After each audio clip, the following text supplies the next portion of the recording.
Welcome to this Considered Opinions podcast. I'm Dougal. And I'm Celia. Thank you for joining us.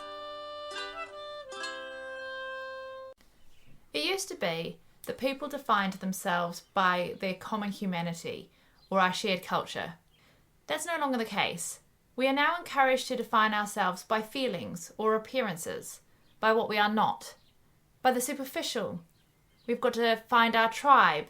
We've got to engage in the battle of the sexes. The latest iteration of it is identity politics, where we must vote blindly along tribal lines or along ideological lines related to the cult of personality of a specific leader. And if anyone dares to step out of line, you cancel them. There's where the cancel culture comes in. So today we're going to talk about division, how it's become so prevalent in our society, why we should work against it, and how to do that. Yeah, we're divided in so many different ways, whether it be by sex, by age, by class, by ethnicity, by politics, by religion, even our interests, our education, and the ways are legion in which we are being divided. The interesting thing is that division only benefits the ruling classes. It's the age-old divide and conquer tactic, which Machiavelli talks about in The Prince. Yes, and also his later works. Now, he wasn't necessarily the first person to come up with it. Look at divide and conquer as an idea, and a lot of people will cite Roman origins, some will cite Philip of Macedon, but bringing the ideas of using division to dominate over an area, yes, it's Machiavelli and The Prince, as he's talking about using these tactics in order to gain control and to maintain control.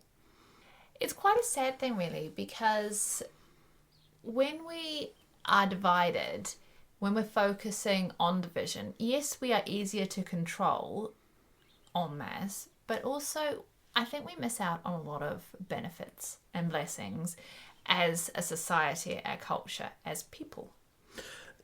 What jumps to mind there is one of Jordan Peterson's precepts from his 12 Lessons for Life is talk to people as if they have something or they know something you don't.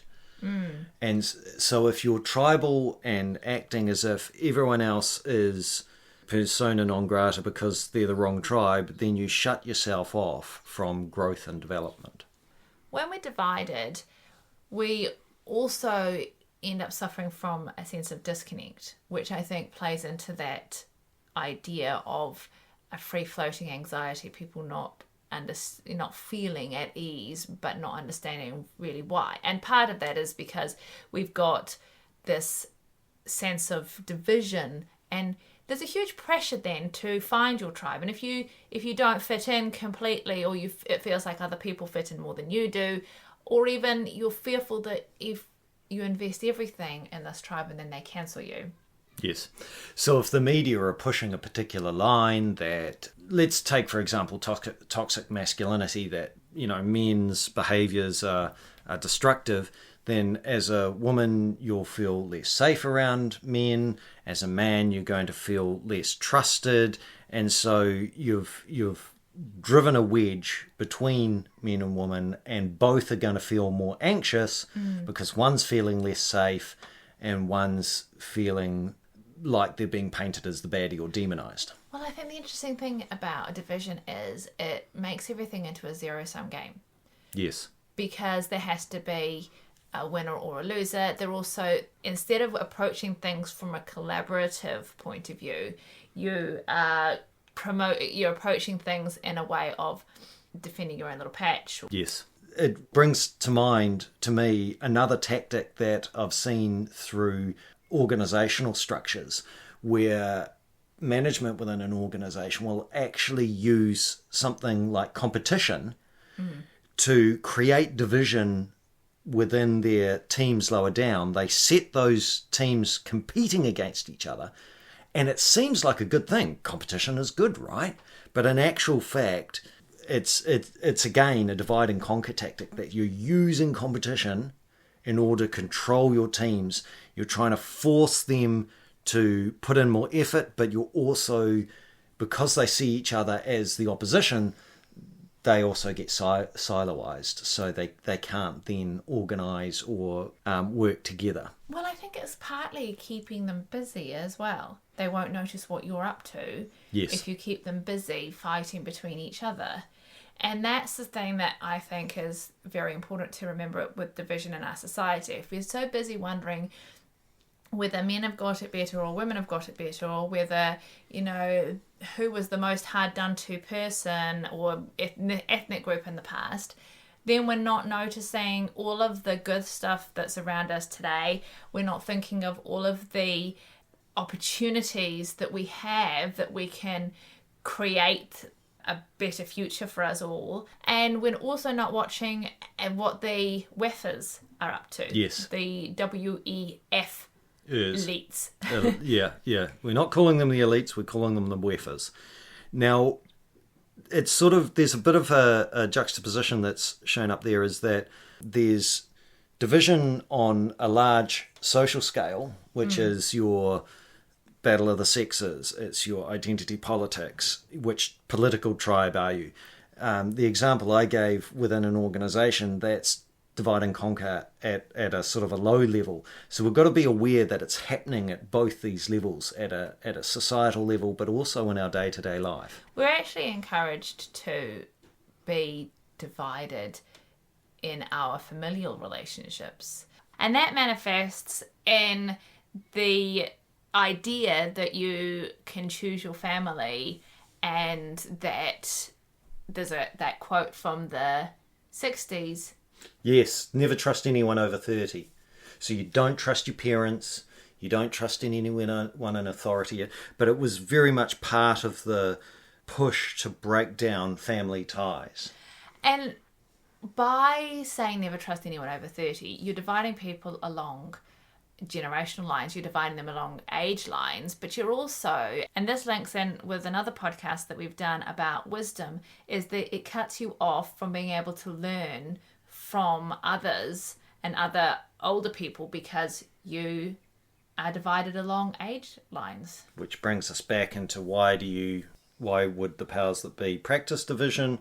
It's in order to isolate people, to weaken them so that they are more easily dealt with as small packet groups. So if you don't have the wisdom passed down through the generations, you're an easier target. Well, I think that plays into... As an example. Yeah. That plays into this idea that we've got very short memories as human beings. We had a discussion recently about the police, which is that we're now feeling like they're not there to protect us anymore, that they're there to implement government policy. And that brought us around to a discussion about what were the police originally there for. And actually they were there to uphold the peace. Yes. But also that they are only 200 years old in the UK, for example. Not actually that long in the big scheme of things. And we think you can't have a civilized society without a dedicated police force. Romans did it. So Franks did it. Byzantines did it. Having these short memories means that if we are divided by age, our memories become even shorter. Yes. And we lose our perspective. And that's just one example of how division is detrimental to us as a whole. If I look at just the very word division and I look at its etymology, it has exactly the same root as the word diversity. Now, one of the favourite phrases of the establishment is that diversity is our strength. I find that incredible. Diversity and division have the same root, and yet we see division for what it is, and yet people with a slight tweak of the word, and we think diversity is great. That completely illustrates the way division is being used to divide and conquer, in that the establishment might say diversity is our strength, and they get us to buy into this. They get us to buy into the fact that we should be divided, that we've always been divided, and that being divided is what actually defines us. They've convinced us that up is down and down is up. So where do we go from here? We can see that division is there in our society. We can see that it's something that is actually detrimental in the long term. How Yes. do we counterbalance it? Well, there's a couple of quotes that I'd throw in to start to counterbalance the sort of the idea of diversity as our strength.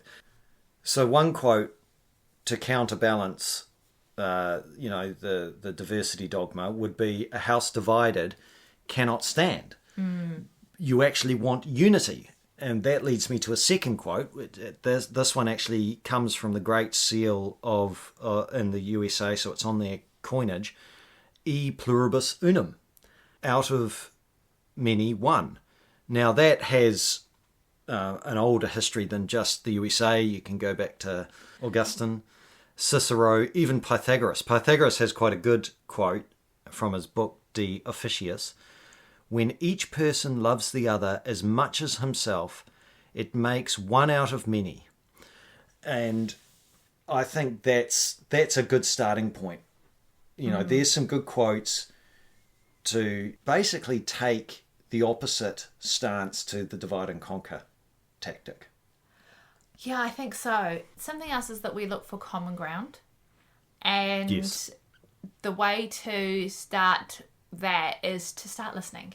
If we understand other people's points of view, if we understand where they're coming from, it actually makes a difference to how we view them and to how we might view people that we have been told are our enemies, people that should be cancelled. Well, this kind of fits in with what people talk about, people living in bubbles and they don't get out enough, or they live in their ivory tower, their echo chambers, and they're not mixing with people and hearing other points of views. But even when they are mixing, if they're not listening, it's not going to matter. You actually have to actively listen.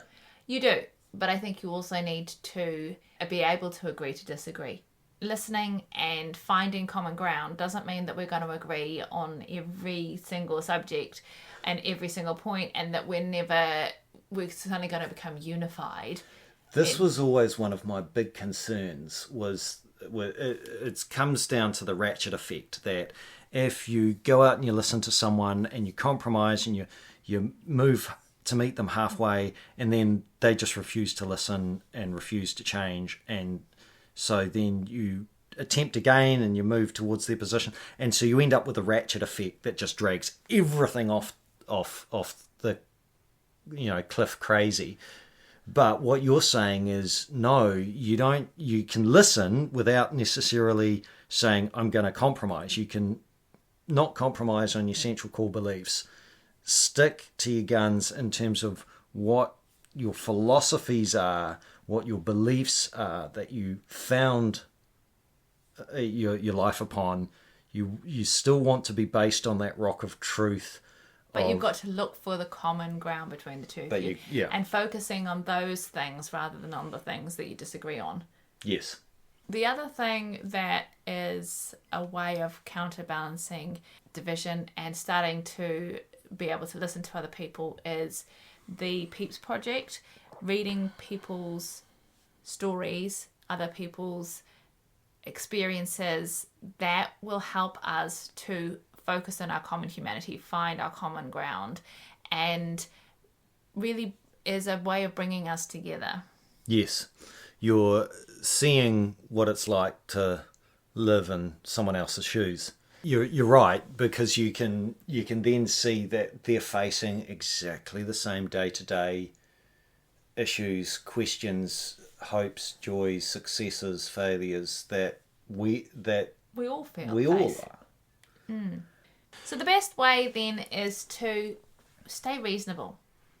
And part of that with the whole ratchet effect business is we are listening, we can be reasonable. We're not fighting fire with fire. We're not going, oh, well, they're behaving this way, so we're going to behave this way. So even if they're not being reasonable, we can still be reasonable. Absolutely. And part of that is staying humble, knowing that we might not have all the answers, And so understanding other people can help us.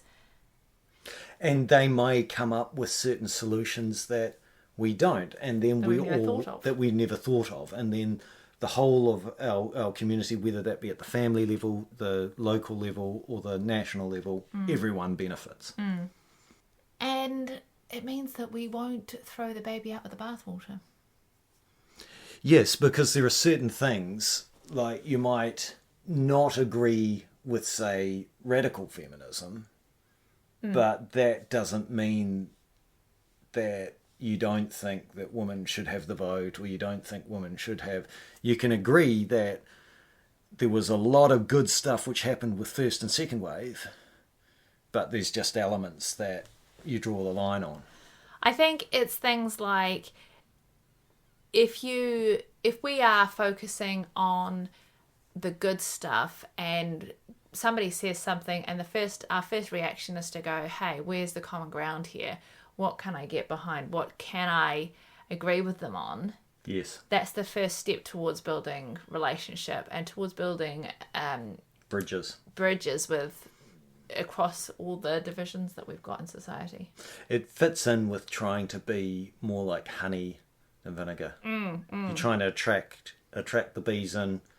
You're not going to do that with vinegar. You got to do that with honey. You've got to have something that is attractive to people, and finding common ground and listening is going to be attractive to other people. And by doing that, then we become stronger as a society and a culture. Thank you for joining us for this Considered Opinions podcast. We look forward to seeing you again next time, and don't forget to like, share and subscribe.